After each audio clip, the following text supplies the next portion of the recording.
So section 1 is really just a review really from Algebra 2 of Algebra 1 even of just factoring. And the first thing to always remember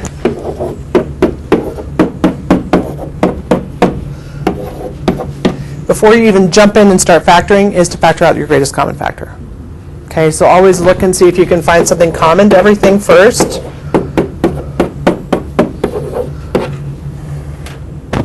Okay, this one's not factorable anymore because I made one up and it didn't happen to work. But my point on this was just to remember to try and factor your greatest common factor out first. Okay, now the easiest types of factoring are problems like this where that leading coefficient is 1. So all you're going to be doing is looking for factors of 4 that add up to 5, right? So in this case, like that, right? Where it can get more complicated, and I'll just pick one, 2x squared plus minus 27.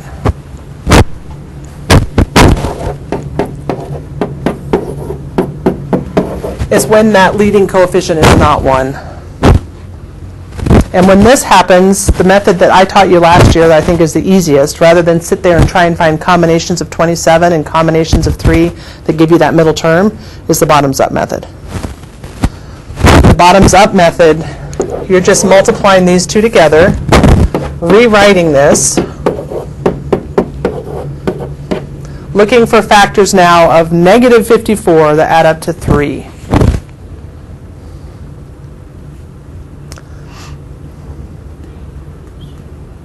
I would say 9 and 6. And the positive means that the bigger number is positive. And then don't forget, when you're done, to divide by what you multiplied by. Okay?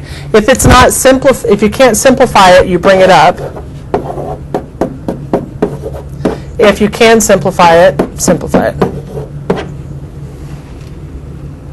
So these are the factors of this polynomial, or quadratic.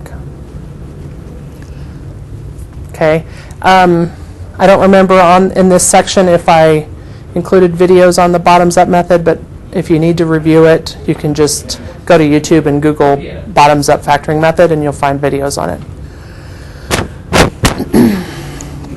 And then the last piece of factoring, especially with quadratics, to remember are your special factoring or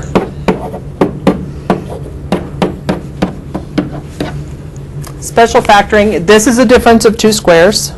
So if you see 2 squares with a difference, you know you just take the square root of both,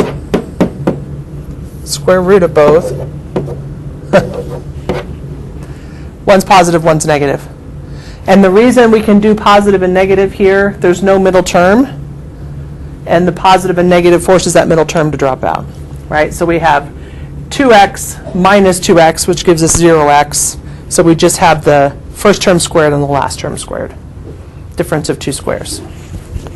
Okay. With this one, we take the square root of both and square it. And the way we can check the middle term is to see if this times 2 equals the middle term. Okay, because anytime you're expanding this, it's never 4x squared plus 9. There's always a middle term, and the middle term is always equal to this times 2. So 12x would be your middle term here. So to know whether this can be factored as a perfect square binomial, which is what this is, just take the square root of the first term, the square root of the last term, and then just check that middle term and make sure it matches. Does that make sense? If it doesn't, it's not factorable. You'll have to use quadratic to solve it. If it does, it's factorable. Okay, so these were the special factoring techniques. We had the perfect square binomials, and we had the difference of 2 squares. And that's really it for this section. So we're just going to do a quick one-section review of 4 or 5 sections that we did in Algebra 2, but just to get you off and running as we start working into polynomials. Okay?